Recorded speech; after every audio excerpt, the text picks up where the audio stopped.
ओम परमात्मने नमः। तीसरे अध्याय में गजेंद्र के द्वारा भगवान की स्तुति और उसका संकट से मुक्त होना। श्री सुखदेव जी कहते हैं, परीक्षित, अपनी बुद्धि से ऐसा निश्चय करके गजेंद्र ने अपने मन को हृदय में एकाग्र किया। फिर पूर्व जन्म में सीखे हुए श्रेष्ठ स्तोत्र के जप द्वारा भगवान की स्तुति करने लगा। गजेंद्र ने कहा कि जो जगत के मूल कारण हैं और सबके हृदय में पुरुष के रूप में विराजमान हैं एवं समस्त जगत के एकमात्र स्वामी हैं, जिनके कारण इस संसार में चेतनता का विस्तार होता है, उन भगवान को मैं नमस्कार करता हूँ, प्रेम से उनका ध्यान करता हूँ। यह संसार उन्हीं में स्थित है, उन्हीं की सत्ता से प्रतीत हो रहा है। वे ही इसमें व्याप्त हो रहे हैं और स्वयं वे ही इसके रूप में प्रकट हो रहे हैं। यह सब होने पर भी वे संसार और इसके कारण प्रकृति से सर्वदा परे हैं।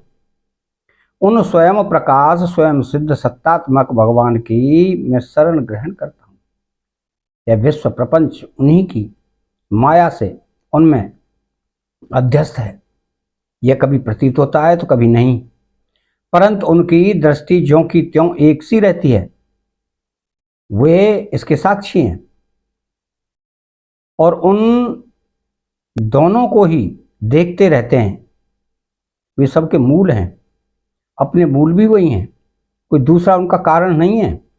वे ही समस्त कार्य और कारणों से अतीत प्रभु मेरी रक्षा करें। प्रलय के समय लोक लोकपाल और इन सब के कारण संपूर्ण रूप से नष्ट हो जाते हैं। उस समय केवल अत्यंत घना और गहरा अंधकार ही अंधकार रहता है, परंतु अनंत परमात्मा उससे सर्वदा परे विराजमान रहते हैं। वे ही प्रभु मेरी रक्षा करें। उनकी लीलाओं का रहस्य जानना बहुत ही कठिन है। वे नटकी भांति अनेकों वेश धारण करते हैं। उनके वास्तविक स्वरूप को न तो देवता जानते हैं और न ऋषि ही। फिर दूसरा ऐसा कौन प्राणी है जो वहां तक जा सके और उसका वर्णन कर सके। वे प्रभु मेरी रक्षा करें। जिनके परम मंगलमय स्वरूप का दर्शन करने के लिए महात्मागण संसार की समस्त आसक्तियों का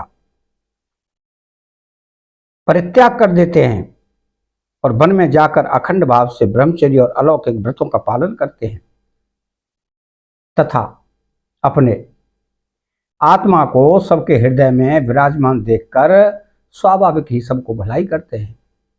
वही मुनियों के सर्वस्व भगवान मेरे सहायक हैं। वही मेरी गति है। न उनके जन्म कर्म हैं और न नाम रूप। फिर उनके संबंध में गुण और दोष की तो कल्पना ही कैसे की जा सकती है।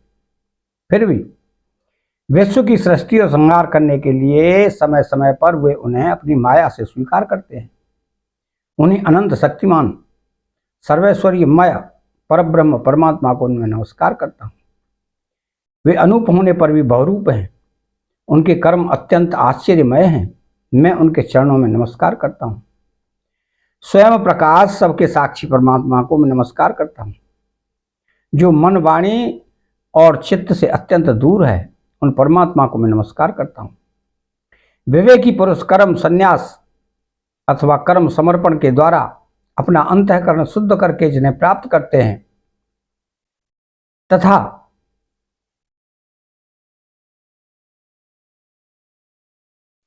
जो स्वयं तो नित्य मुक्त परमानंद एवं ज्ञान स्वरूप हैं, दूसरे को कैवल्य मुक्ति देने की सामर्थ्य भी केवल उन्हीं में है।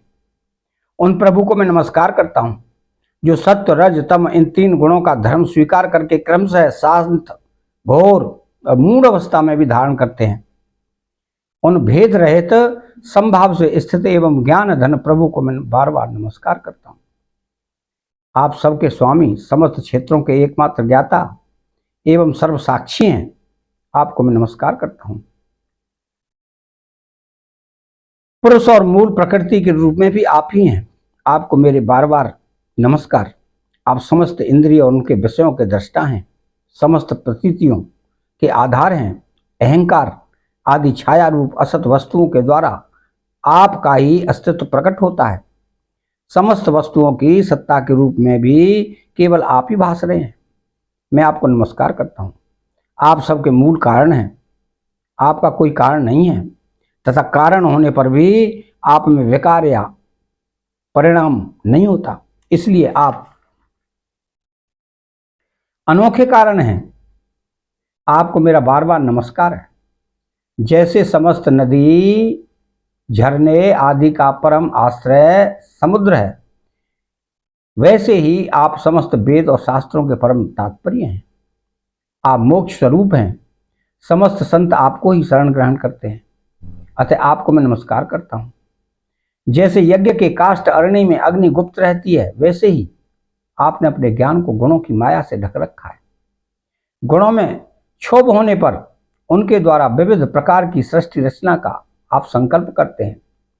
जो लोग कर्म संन्यास अथवा कर्म समर्पण के द्वारा आत्म तत्व की भावना करके वेद शास्त्रों से ऊपर उठ जाते हैं, उनके आत्मा के रूप में आप स्वयं ही प्रकाशित हो जाते हैं। आपको मैं नमस्कार करता हूं। जैसे कोई दयालु पुरुष फंदे में पड़े हुए पशु का बंधन काट दे, वैसे ही आप मेरे जैसे शरणागतों की फांसी काट देते हैं।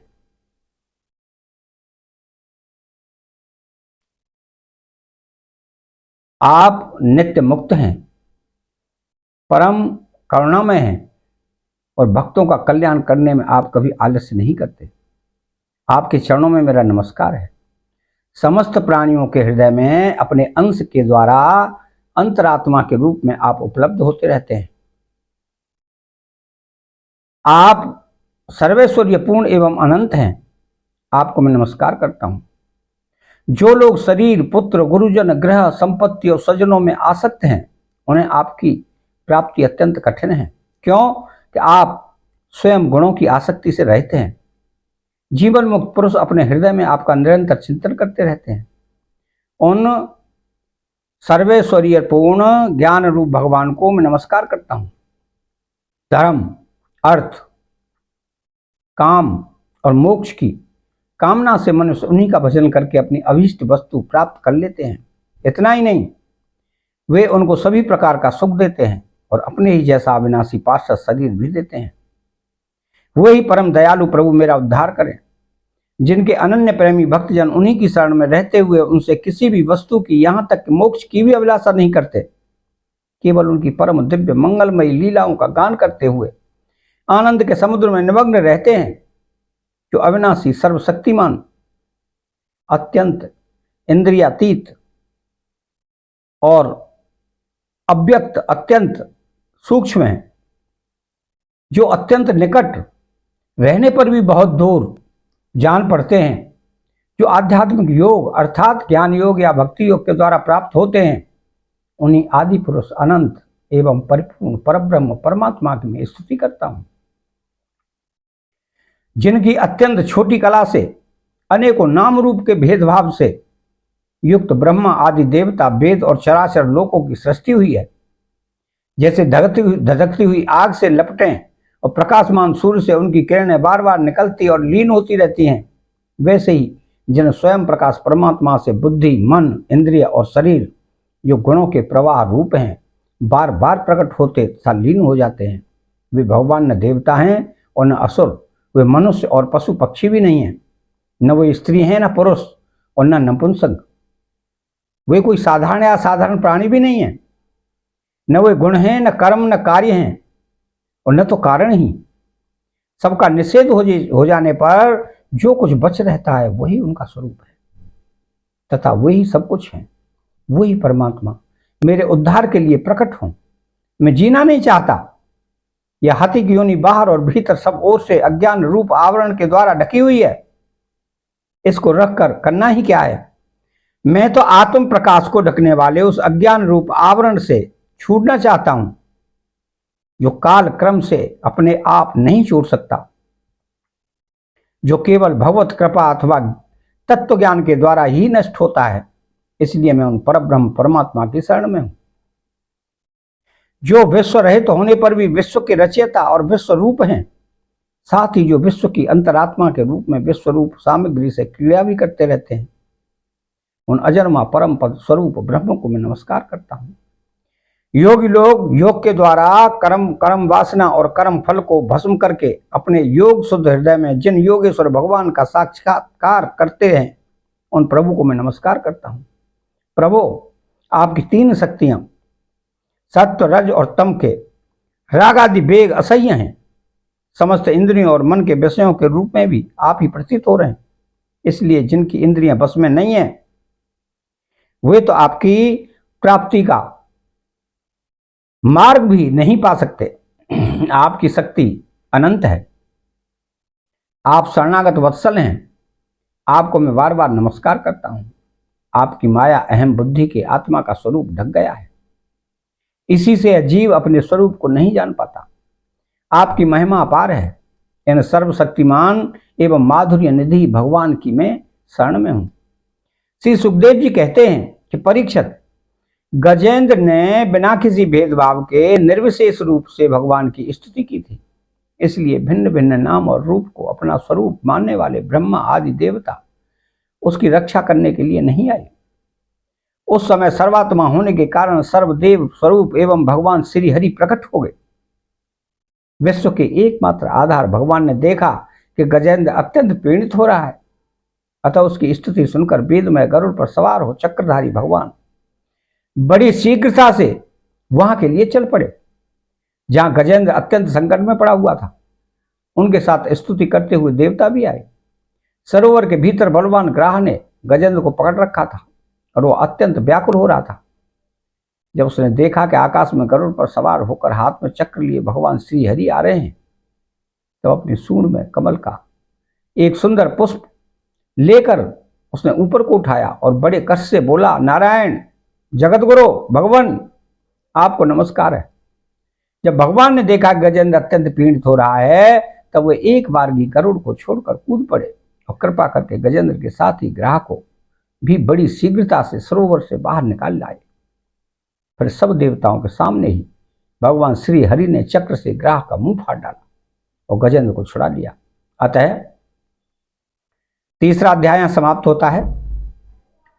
चैनल को सब्सक्राइब करें, बेल आइकन घंटी को दबाएं और कमेंट में श्री राधे कृष्णा लिखें। जय श्री कृष्णा।